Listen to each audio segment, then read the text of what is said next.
In the Virginia Room by Arlo Bates. Recording by Ginger Cucolo. Childless was the word which she murmured in her heart, as she entered the building which had once been the presidential mansion of Jefferson Davis, and now was the Confederate Museum. Why the thought of her estranged daughter flashed upon her as she came to do honor to the memory of her long-dead husband, Mrs. Desborough could not have told, but so overwhelmingly was the sadness of her mood that she could hardly wonder if this bitter memory took advantage of her moment of weakness to obtrude itself. She set her lips tightly and put it determinedly into the background. She would not think of the daughter who was lost to her today, and here no thought but should go back in loving homage and passionate grief to the hero whose name she bore.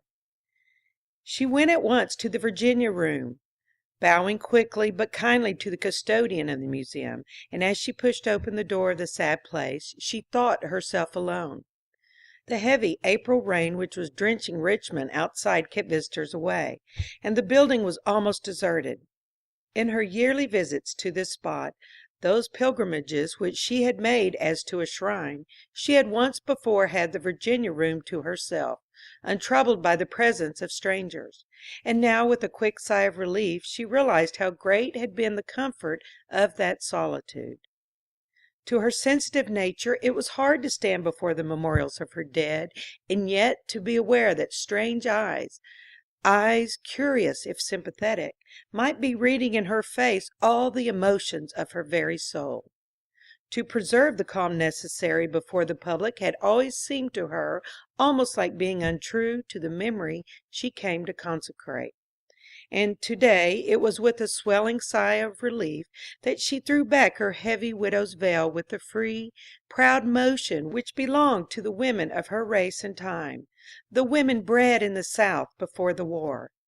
She was an old woman, though not much over 60, for pain can age more swiftly than time.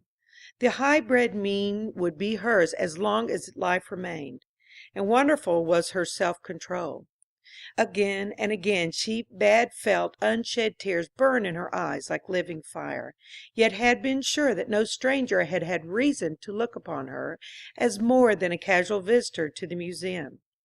But to be able to let her grief have way seemed almost a joy. She felt the quick drop start at the bare thought. Life had left her no greater blessing than this liberty to weep undiscovered over the memorials of her dead. At the instant a man came from behind one of the cases, so near that she might have touched him. Instinctively she tried to take her handkerchief from her chatelaine, and in her confusion detached the bag. It fell at the feet of the gentleman, who stooped at once to pick it up. As he held it out, she forced a smile to her fine old face. "Thank you," she said. I was very awkward." "Not at all," he responded. "Those bags are easily unhooked." The tone struck her almost like a blow. To the disappointment of finding that she was not alone in this solemn place was added the bitter fact that the intruder had come upon her was not of her people. An impulse of bitterness from the old times of blood and of fire swept over her like a wave. The room had carried her back as it always did to the past, and after almost 20 years, she for the first time broke through the stern resolve that had kept her from hostile speech. "You are a Northerner!" she exclaimed. The words were nothing, but the tone, she knew, was hot with all the long pent-up bitterness.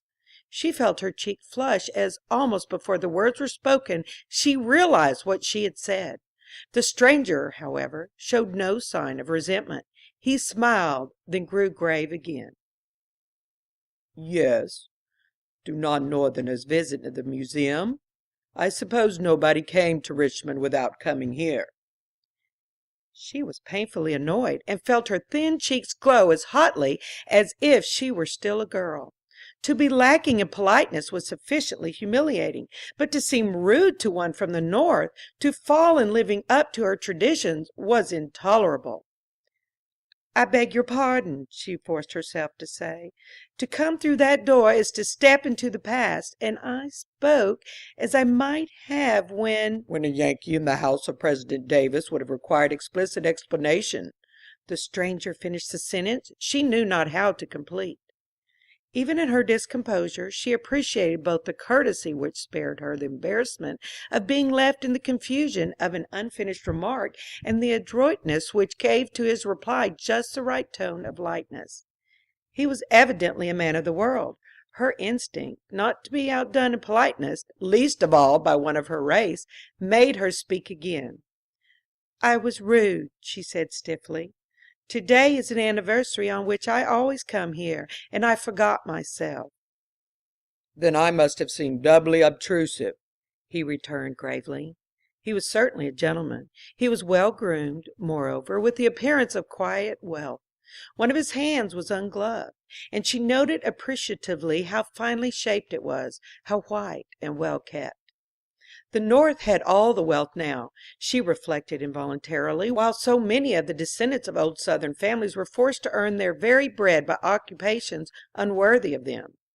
They could not keep their fine hands, hands that told of blood and breeding for generations, as could this stranger before her. His attractiveness, his air of prosperity, were offensive to her because they emphasized the pitiful poverty of so many of her kin whose forefathers had never known what want could be. "The museum is open to the public," she replied with increasing coldness. She expected him to bow and leave her. Not only did he linger, but she seemed to see in his face a look of pity. Before she could resent this pity, however, she met his eyes with her own, and the look seemed to her to be one of sympathy. "Will you pardon my saying that I too came here today because it is an anniversary?" "An anniversary?" she echoed. "How can an anniversary bring a Northerner here?" "It isn't mine exactly. It is my son's. His mother is a Virginian." So highly strung was her mood that she noticed almost with approval that he had said "is" and not "was." He had at least not deprived his wife of her birthright as a daughter of the sacred soul. She began to be aware of a growing excitement. She could hardly have heard unmoved any allusion to a marriage which had taken from the South a woman born to its traditions and to its sorrows. She felt a fresh impulse of anger against this prosperous son of the North who had carried away from a Virginia mother a daughter as she had been robbed of hers. The cruel pang of crushed motherhood which ached within her at the remembrance of her own child, the child she had herself cast off because of her marriage, was so fierce that for a moment she could not command her voice. She could not shape the question which was in her heart, but she felt that with her eyes she all but commanded the stranger to tell her more. "We live in the North," he explained. "but she has long promised the boy that when he was 8 he should see the relics of his Virginian grandfather, which are in the museum here. Unfortunately, when the time came, she was not well enough to come with him, and as she wished him to be here on this especial day, I have brought him." The Southern woman felt her heart beating tumultuously, and it was almost as if another spoke when she said in a manner entirely conventional, "I trust that her illness is not serious." "If it were, I should not be here myself," he answered. She collected her strength, which seemed to be leaving her, and forced herself to look around the room. She could not have told what she expected, or whether she most hoped or feared what she might see. "But your son?" she asked. The man's face changed subtly. "My father," he replied, "was an officer in the Union Army. I wished to see this place first, to be prepared for Desborough's questions.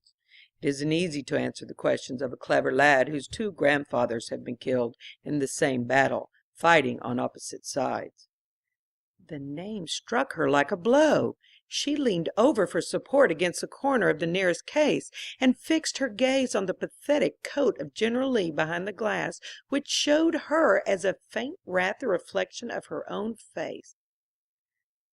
Desborough had been her husband's name, and this the anniversary of his death. She felt as if the dead had arisen to confront her, and that some imperative call in the blood insistently responded.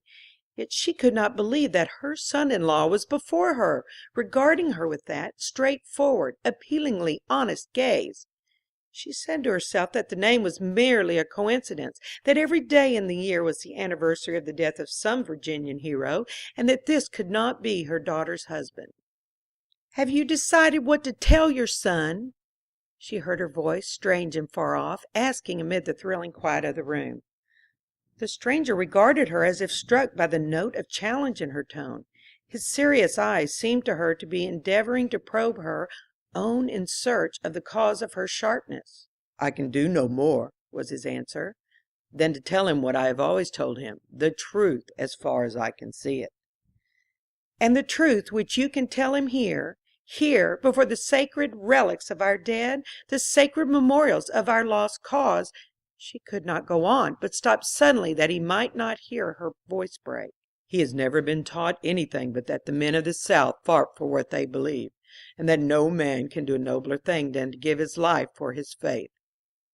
She became suddenly and illogically sure that she was talking to her son-in-law, although the ground of her conviction was no other than the one she had just before rejected. The whole thing flashed upon her mind as perfectly simple. Her daughter knew that on this day she was always to be found here, and had meant to meet her, with the little son bearing his grandfather's name. The question now was whether the husband knew. Something in the air, something half propitiatory, something certainly beyond the ordinary deference offered to a lady who is a stranger, gave her a vague distrust. She was not untouched by the desire for reconciliation, but she had again and again resisted that before, and least of all could she tolerate the idea of being tricked. The possibility that her son-in-law might be feigning ignorance to work the more surely upon her sympathy angered her. "Do you know who I am?" she demanded abruptly. "I beg your pardon," he answered, evidently surprised, "but I have never been in Richmond before. If you are well known here, or are the wife of some man famous in the South, I am too completely a stranger to recognize you." "Yet you seem to wish to explain yourself to me. Why?" "I don't know," he began hesitatingly, searching her face with his straightforward gray eyes. Then he flushed slightly, and broke out with new feeling. "Yes, I do know.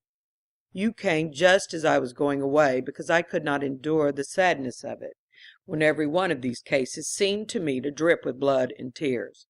That sounds to you extravagant, but the whole thing came over me so tremendously that I couldn't bear it." "I do not understand," she returned tremulously. "You have such collections at the North, I suppose."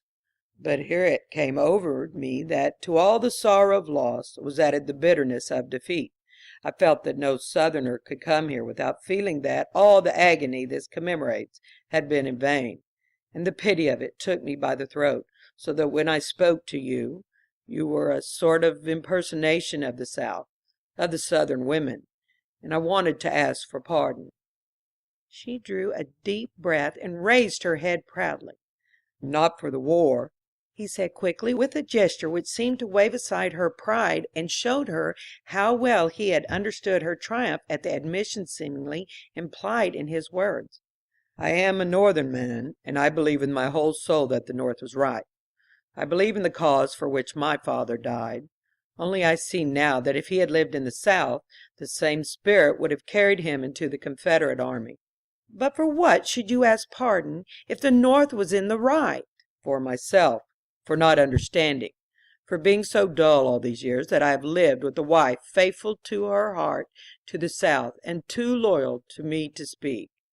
We in the North have forgiven, and we think that the South should forget. It has come over me today how easy it is for the conquerors to forgive, and how hard that must be for the conquered." "You do not understand, even now," she said, her voice low with feeling. "Because we are conquered we can forgive, but we should be less than human to forget."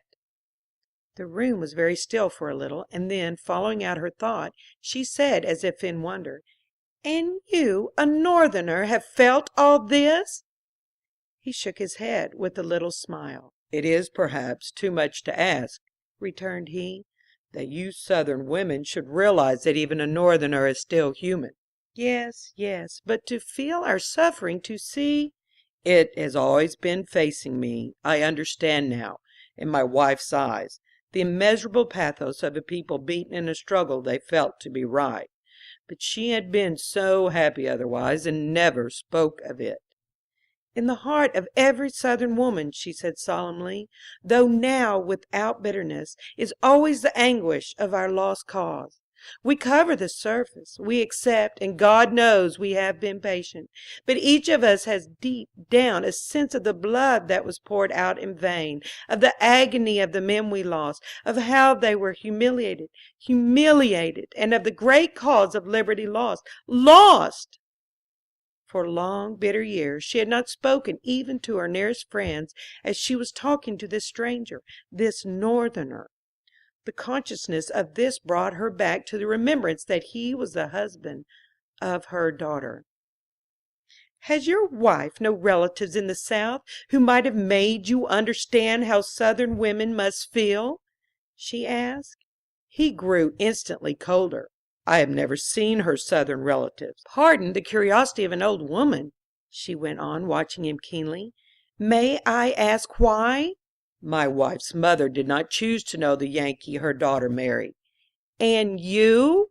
"I did not choose to force an acquaintance, or to be known on sufferance," he answered crisply. "I was aware of no wrong, and I did not choose to ask to be forgiven for being a Northerner." She knew that in her heart she was repeatedly accepting this strong, fine man, alien as he was to all the traditions of her life, and she was not ill pleased at his pride. "But have you even ever considered what it must have cost the mother to give up her daughter?" "Why need she have given her up?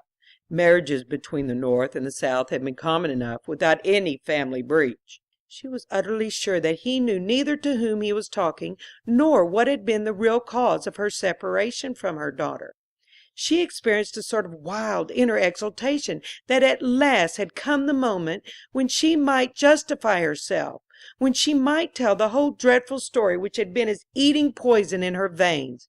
She raised her head proudly, and looked at him with her whole soul in her eyes. "If you have patience to listen," she said, feeling her cheeks warm, "and will pardon my being personal, I should like to tell you what has happened to me. My husband was a colonel in the Confederate Army. We were married when I was 17, in a brief furlough he won by being wounded at the Battle of the Wilderness. I saw him in the 4 years of the war before he fell at Five Forks, less than a dozen times, and always for the briefest visits. Poor scraps of fearful, hapless, torn out of long stretches of agony. My daughter, my only child, was born after her father's death. Our fortune had gone to the cause. My father and my husband both refused to invest money abroad. They considered it disloyal, and they put everything into Confederate securities, even after they felt sure they should get nothing back. They were too loyal to withhold anything when the country was in deadly peril." She paused, but he did not speak, and with swelling breast and parching throat she went on. "At Five Forks my husband was killed in a hand-to-hand fight with a Northern officer. He struck his enemy down after he had received his own death wound. I pray God he did not know the day was lost. He had gone through so much, I hope that was spared him. On the other side of death he must have found some comfort to help bear it. God must have had some comfort for our poor boys when he permitted the cause of liberty to be lost." She pressed her clenched hand against her bosom, and she did so her eyes met those of her companion. She felt the sympathy of his look, but something recalled her to sense that she was speaking to one from the North. "It is not the cause of liberty to you," she said. "I have forgotten again. I have not spoken of all this for so long. I have not dared. But today I must speak, and you must forgive me if I use the old language." He dropped his glance, as if he felt it an intrusion to see her bitter emotion, and said softly, "I think I understand. You need not apologize." "After the war," she went on hurriedly and abruptly, "I lived for my daughter. I worked for her. She was like her father." She choked, but regained the appearance of composure by a mighty effort. "When she was a woman, she was still a child to me, over 20, but I was not twice her age. She went north, and there she fell in love. She wrote me that she was to marry a Northerner, and when she added his name, it was the son of the man who killed her father." "It is not possible!" the other exclaimed. "You imagined it. Such things happened in melodramas." She put up her hand and arrested his words. "This happened not in a melodrama, but in a tragedy, in my life," she said. "I need not go into details. She married him, and I have never seen her since." "Did he know?" "No, it was my wedding gift to my daughter that I kept her secret. That was all I had strength to do. You think I was an unnatural mother, of course, but—" She saw that his eyes were moist as he raised them in answering. "I should have said so yesterday without any hesitation. Today—" "Today?" she echoed eagerly as he paused. "Today," he answered, letting his glance sweep over the pathetic memorials so thick about them. "Today, at least, I understand, and I do not wonder." She looked at him with all her heart in her eyes, trying to read his most hidden feeling. Then she touched his arm lightly with the tips of her slender black gloved fingers. "Come," she said. She led him across the room and pointed to a colonel's sash and pistols which lay in one of the cases under a faded card. "Those were my husband's." "Those?" he cried. "You, Louise's mother? It is impossible!"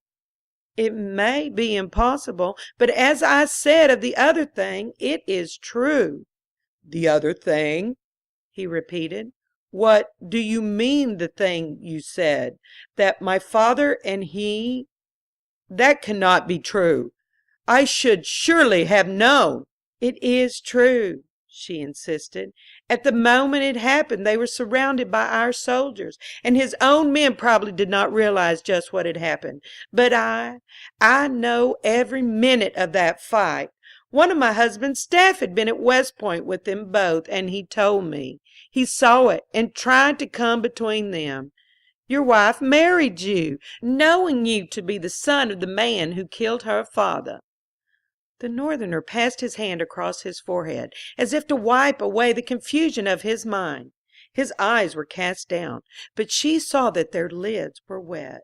"Poor Louise," he murmured, seemingly rather to himself than to her. "How she must have suffered over that secret. Poor Louise." "You come here," Mrs. Desborough went on, feeling herself choke at his words, but determined not to give way to the warmer impulse of her heart. "And even you are moved by these sacred relics. What do you think they are to us?" She was half conscious that she was appealing to the memorials around her to strengthen her in her purpose not to yield, not to make peace with the son of the man who had slain her husband, her hero, her love. She felt that in harboring for an instant such an impulse, she was untrue to the cause which, though lost, was for her forever living with the deathless devotion of love and anguish. "These relics do move me," her son-in-law said gently. "They move me so deeply that they seem to me wrong. I confess that I was thinking before you came in that if I were a Southerner, with the traditions of the South behind me, and the bitter sense of failure to embitter me, they would stir me to madness, that I should feel it impossible ever to be loyal to anything but the South. The war is over. The South at last is understood. She is honored for the incredible bravery with which, under crushing odds, she fought for her conviction. Why prolong the inevitable pain? Why gather these relics to nourish a feeling absolutely untrue, the feeling that the Union is less your country than it is ours?" "Because it is just to the dead," she answered swiftly. "Because it is only justice that we keep in remembrance how true they were, how gallant, how brave, how noble, and, oh God, that we make some poor record of what we of the South have suffered." He shook his head and sighed. She saw the tears in his eyes and did not attempt to hide her own. "Would you have it forgotten," she demanded passionately, "that the grandfather of your son, the father of your wife, was one of God's noblemen? Would you have him remembered only as a beaten rebel? I tell you that if we had not gathered these memorials, every clod that was wet with their blood would cry out against us. In the North you call these men rebels. There is no battlefield in the South where the very rustle of the grass does not whisper over their graves that they were patriots and heroes. And this, poor though it be," and she waved her hand to the cases around them, "is the best memorial we can give them." He made a step forward and held out both his hands impulsively. She did not take them, and they dropped again. He hesitated and then drew back.